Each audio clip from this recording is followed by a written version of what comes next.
All right, so here are 3 tips on how to save some credits using Lindy.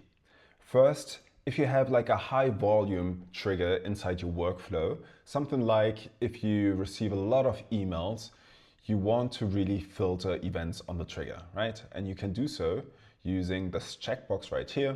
And then you can decide, let's say, for example, if the subject line contains the word sales, we want the workflow to get triggered by it, right? We can also restrict the trigger by attachments, right? So maybe we want to only process emails with attachment. And we can use labels. For example, only important emails with attachment with the subject line sales in it. Tip number 2, choose a cheaper model, right? So what I mean is you don't always have to choose the smartest model we currently provide you with, right? So Claude Sonnet 3.7 is really smart, but it comes with more costs to credits, right?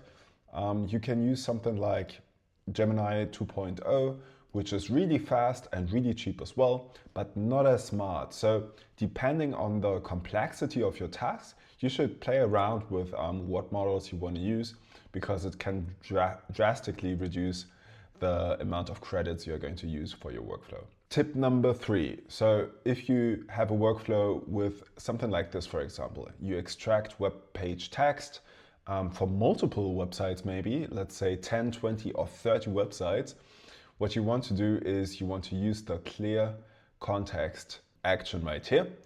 And what this does is it will clear all the context from the previous steps executed, and you can decide on what to actually keep, right? So let's say, for example, we want to keep the email ID from the email received. We can do so by just keeping this right here. So it will delete all the context from previous steps except the email ID we specified here. And moving forward, it will operate using only that email ID. Cool. So I hope you're going to save some credits.